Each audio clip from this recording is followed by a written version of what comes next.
I never imagined my life would end up like this. My name is Ethan, and I always considered myself a simple man, grounded in the values I was raised with.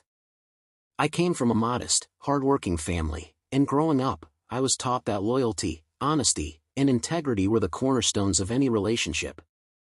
These were the values I carried with me through my work, my friendships, and, most importantly, my marriage. If there was one thing I firmly believed in, it was that love should be built on trust. And that's exactly how I treated my wife, Mia, from the moment we met. Mia was the kind of woman who lit up a room just by walking into it, beautiful, kind, and incredibly ambitious. She seemed to be everything I had ever wanted in a partner. We had been married for 3 wonderful years, and those years had been the happiest of my life. We shared a deep, unspoken connection, and when we learned that Mia was pregnant, it only brought us closer. The excitement of becoming a father gave me a sense of purpose I had never felt before, and I was determined to give Mia and our child the life they deserved. But sometimes, life has a way of throwing curveballs that hit you so hard they shatter everything you thought you knew. What I didn't realize was that my world was about to come crashing down in the most devastating way, exposing a truth that would tear me apart. It started with small, subtle changes in Mia's behavior. At first, they were barely noticeable, just little things that made me feel like something was off.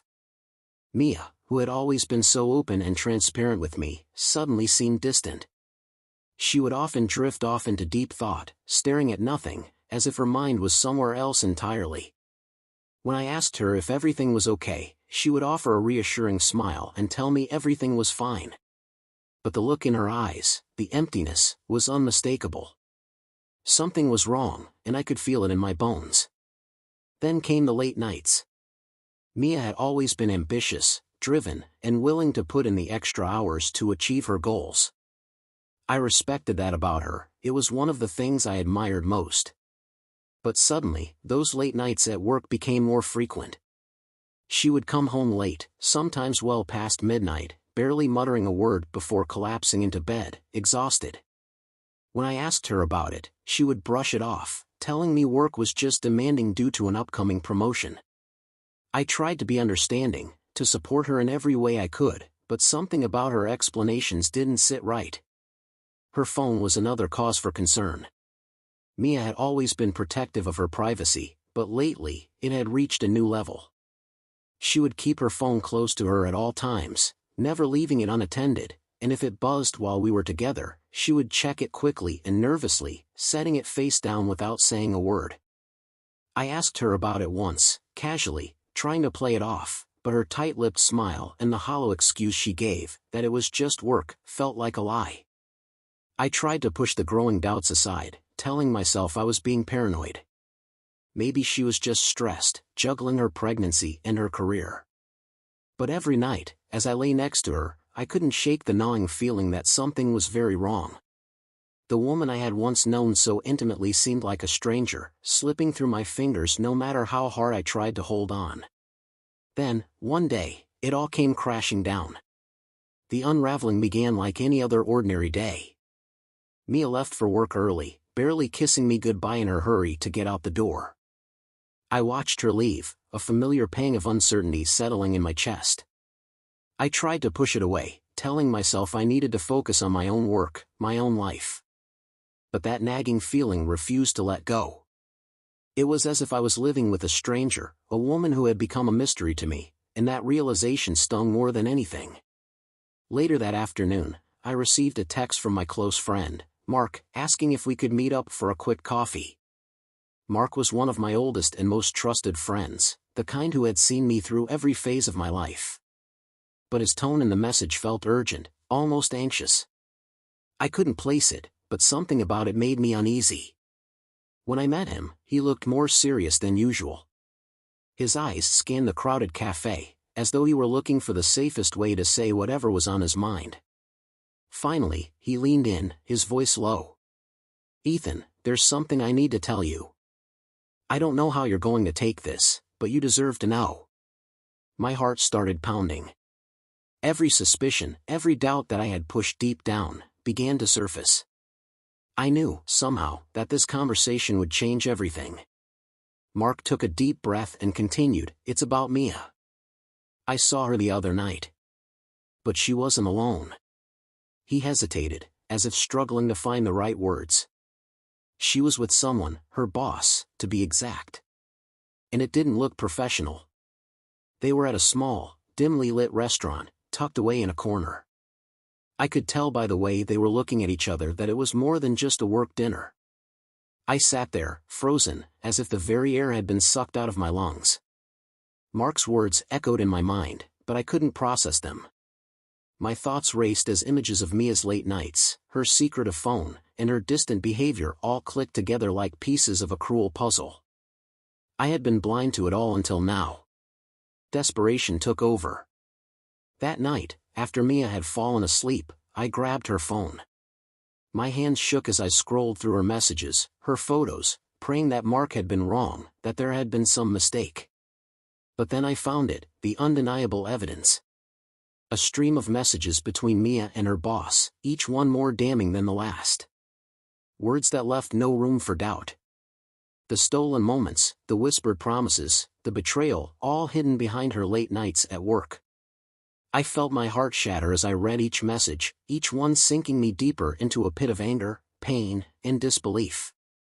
My stomach churned, and I could barely breathe as the reality of her betrayal hit me. I don't remember much about the hours that followed. I sat there in silence, staring at her phone, replaying the messages in my mind, each word deepening the raw ache in my chest. How could she do this to me?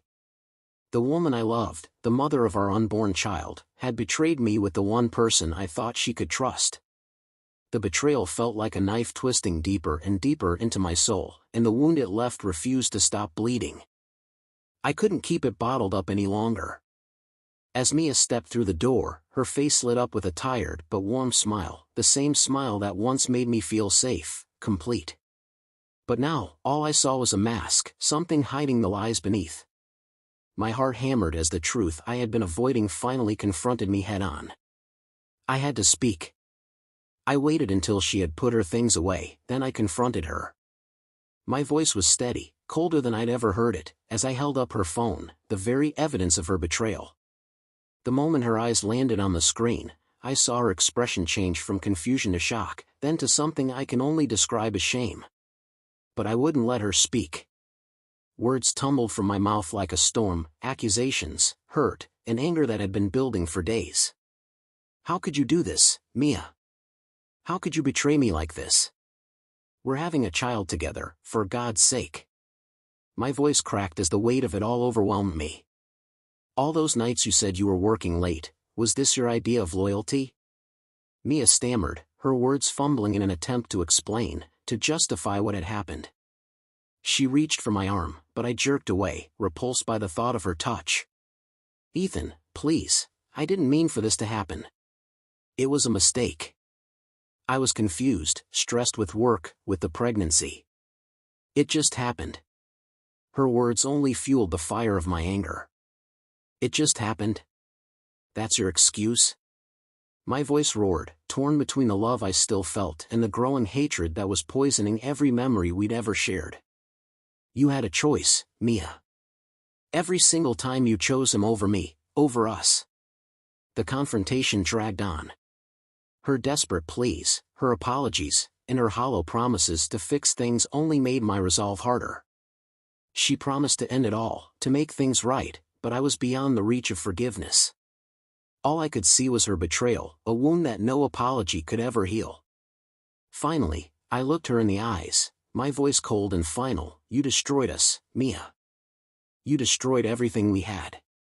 And with that, I walked away, leaving her in stunned silence, the weight of her actions settling heavily between us. I drove aimlessly that night, my mind a tangled mess of emotions I couldn't control. The betrayal had shattered something deep inside me, something fundamental that I knew could never be pieced back together.